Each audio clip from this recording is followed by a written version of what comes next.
Good morning. It's Jeffrey Christian of CPM Group. It's 11:25 here in New York on Thursday, the 2nd of October. I'm recording this for release on the 3rd of October, as I'll be traveling tomorrow. I want to talk about magical thinking in precious metals. The idea that you have that if you really want prices to rise, you can bend reality and suspend the laws of physics and chemistry and economics and logic and reason and rationality in order to find ways to believe that the prices of commodities are going to rise. First, let's talk about the prices because they are rising. December gold right now is about $3,907 on its way to $4,000, it would seem. Given the state of the world. We expect the price to continue to rise. It's risen very sharply over the last month, and we have some concerns about short-term drops, but in the long run, the economic and political anxieties and risks and uncertainties that have been driving investors into gold and silver really for about 5 or 6 years, well, you could say really for about 25 years, continue.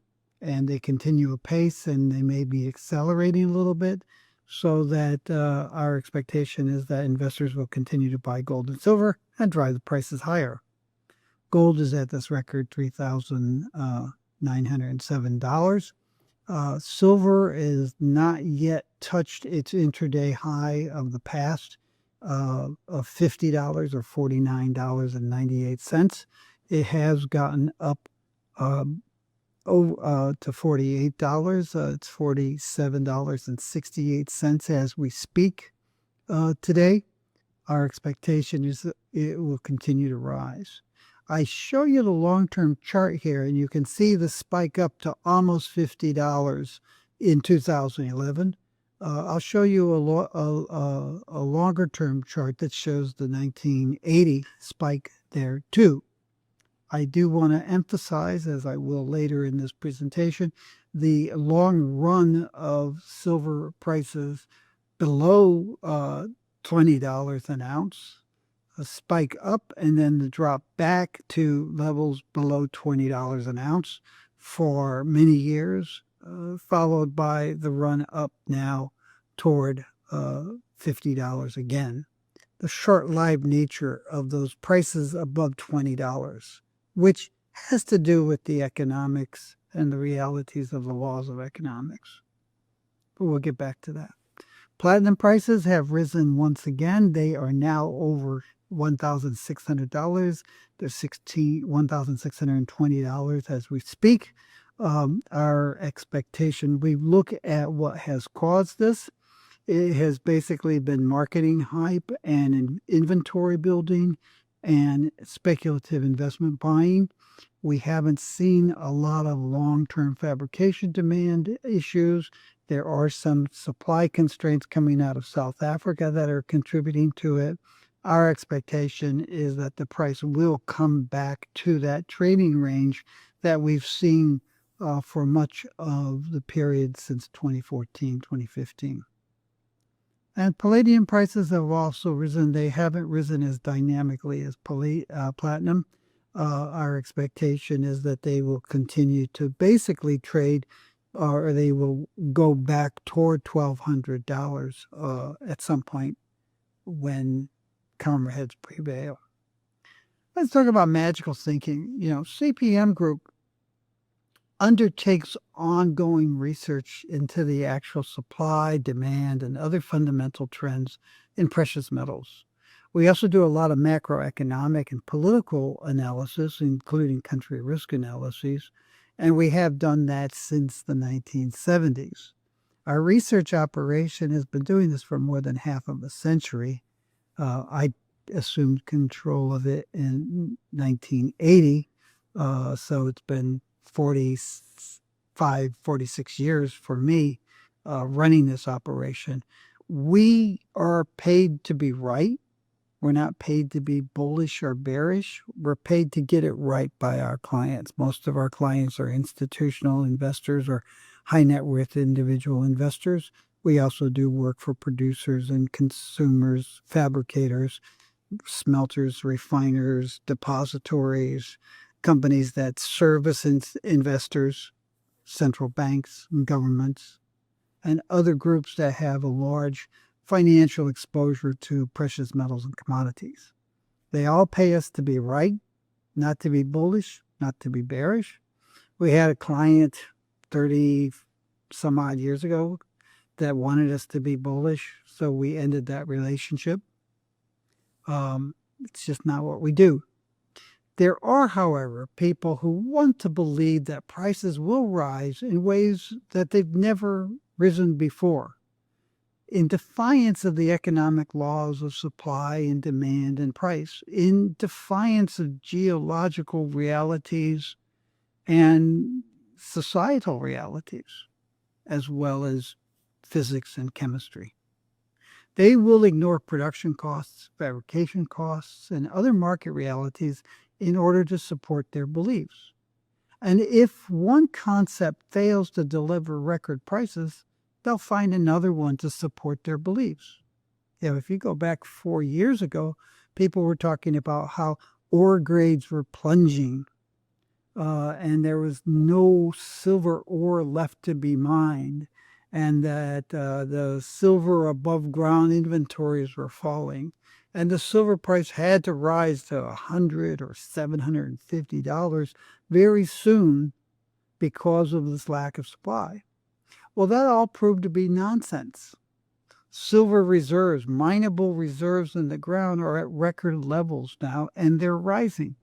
There are numerous silver deposits that are under exploration, pre-development, and development that will increase production over the next few years, partly because the price no longer is $15 an ounce. It's $47 an ounce, right?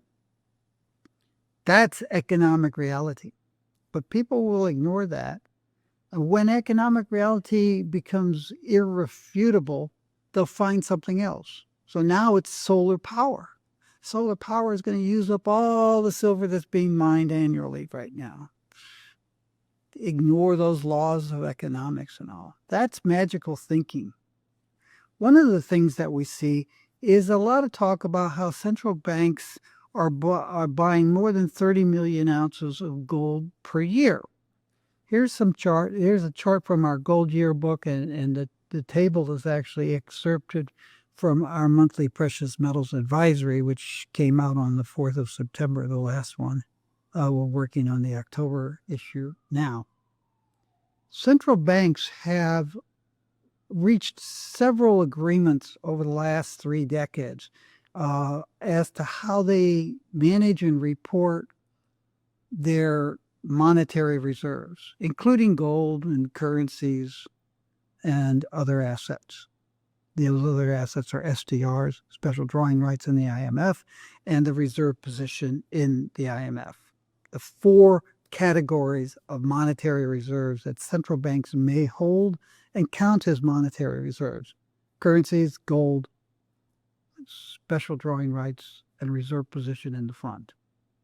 And they've reached regulations, really starting in the late 1990s, saying that they will be required to report changes in their monetary reserves.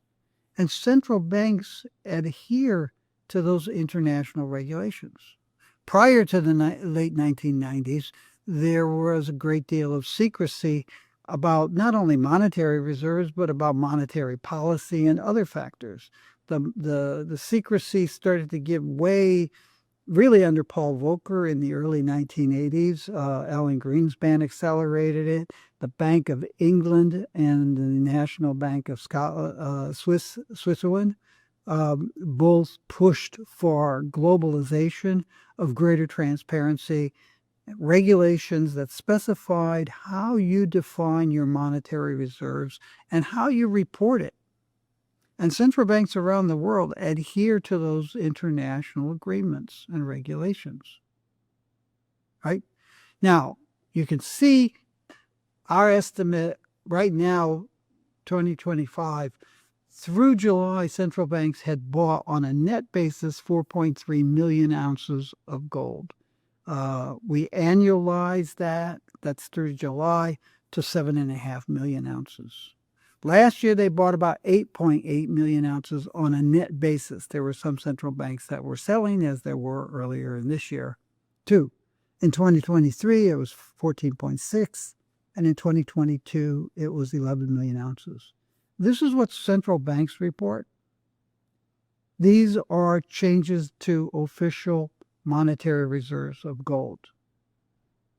Central banks basically have been reporting what they're doing. They have not been buying 3 or 4 times as much gold as they report they're buying. They're not secret gold sales, purchases by central banks. Central banks, you hear that they're buying 3 times as much as they're reporting. That would be in violation of those international central bank agreements. And central banks tend to live up to their agreements. It's part wishful thinking.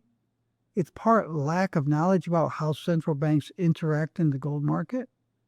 Central banks are active in ways beyond merely buying or selling gold from monetary reserves. Many central banks act as national market makers, buying and selling for other entities within their country. Some of those entries are government entities like the Sovereign Wealth Fund or the Mint. Others are private. And you'll see central banks in many countries acting as that market maker. And they'll be buying and selling gold. They'll also be doing other transactions in gold, which I won't bore you the details of. But in terms of purchases from monetary reserves, as I was showing you in this chart and table, it's not more than 30 million ounces a year over the last 3 years. It's wishful thinking to think it is. Now, magical thinking about silver. Let me jump ahead here. This is the price of silver since 1976. And you can see it was trading below $5 until 1979. It spiked up on an intraday basis to $49 and some odd cents. On a monthly basis, because this is a monthly chart, and this chart's from our Silver Yearbook, which came out in May, so the data is only through April. But it's on a monthly basis, the silver price averaged about $36, $37 an ounce in January of 1980. It came back down and spent the better part of 14 years below $5, $5.50. It started rising again, and it got up to about $49 and some odd cents in April of 2011 and came back down very sharply. Rational beings would look at that and say, oh, well, let's talk about the laws of economics, supply and demand and price and how they interact. Because we see that the price has spiked up to $50 twice in history, and they're approaching $50 again, and we think that we'll get to $50 again. But there's some realities there that you have to pay attention to. And there's this magical thinking that, well, this time is different, that the laws of supply and demand and prices no longer matter, and that once the price pierces $50, it's going to go to $100 because this time is different. I was in the market in the 1970s. I remember people saying, we have $58 billion deficit. That's unsustainable. We have almost $1 trillion of national federal debt in the United States. That's unsustainable. The Treasury market's going to collapse. That was in 1979. And I've heard this song, usually accompanied by a tinny piano, ever since then. This time is different in some ways, but the laws of economics still apply. Silver supplies are ample. We didn't run out in 2021. We didn't run out in 1980. We didn't run out in 1970 when we were predicted that we would have run out of silver to mine by 1980. By 1980, they said we'd run out by 1990. In 2021, I don't think they put a date on it because I think they thought it was tomorrow in 2021. Silver supplies are ample. Above ground inventories are at record levels. Mineable reserves are at record levels, and they're rising sharply in response to higher prices. Fabrication demand in major uses is in fact declining, most notably in jewelry and silverware in India, China, and globally. I'll talk about solar panels in a moment, but they're not about to use all of the silver that's available. And silver prices, some investors will take profits. Others will hold on.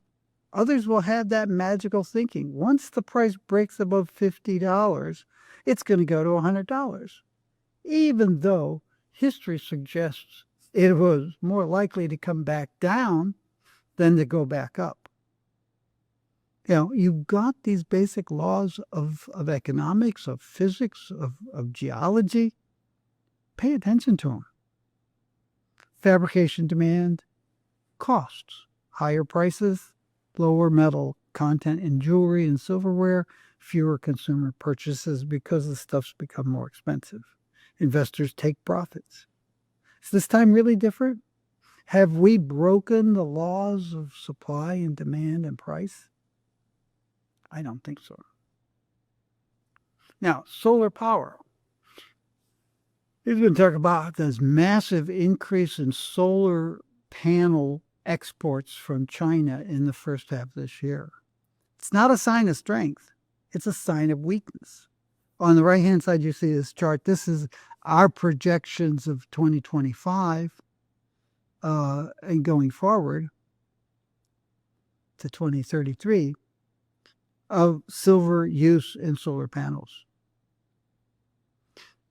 What's happening with the Chinese solar panel exports is that the Chinese solar panel manufacturers overbuilt in 2023 and 2024.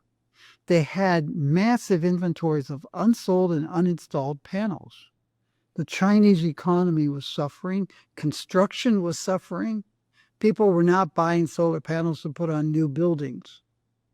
There was this large inventory of panels. Meanwhile, Trump won the presidency in November of 2024, and he was promising massive tariffs and import restrictions on Chinese goods, including and especially pointing out solar panels. So Chinese manufacturers shipped an enormous number of unsold panels to the United States and elsewhere in advance of trade restrictions and tariffs. So the big, export increase is not a sign of a massive increase in demand for silver for use in solar panel manufacturing. Exports do not equal production. This is an industry that has serious overcapacity issues.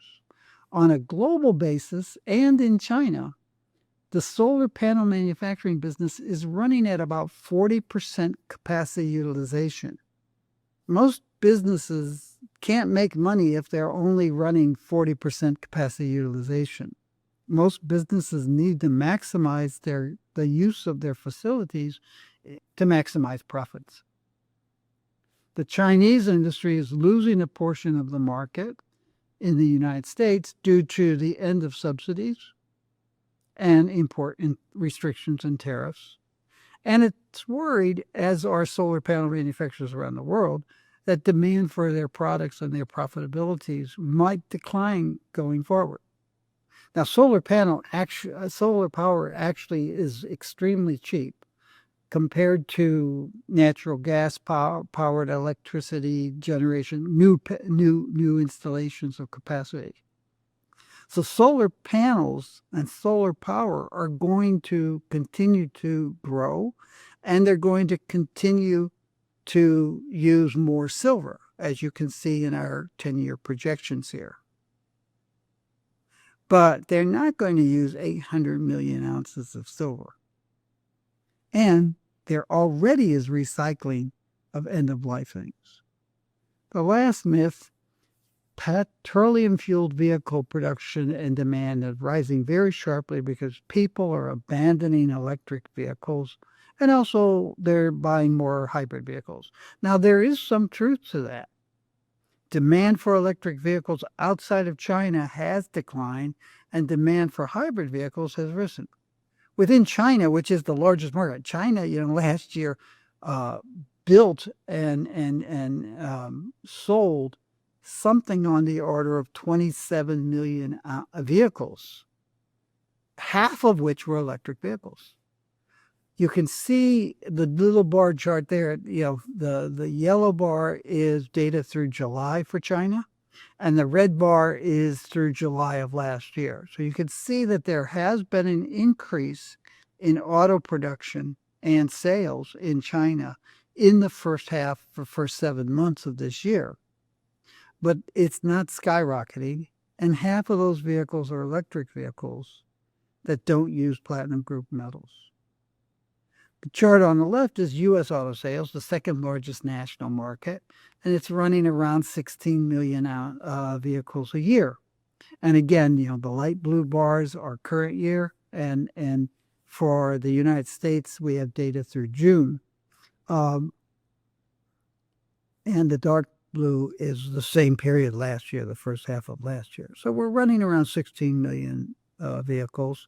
And electric vehicles, while the demand is weakening, are still rising as a portion of the U.S. market, as is the case in other countries. So there's not a sharp increase in platinum, palladium, and rhodium demand due to a massive secular shift in demand for petroleum-based vehicles. Magical beliefs. As I had said earlier in the week, I will continue to be traveling early next week, and there may not be a video next Tuesday, depending on whether or not I have the time and capacity to pull together a video while I'm on the road.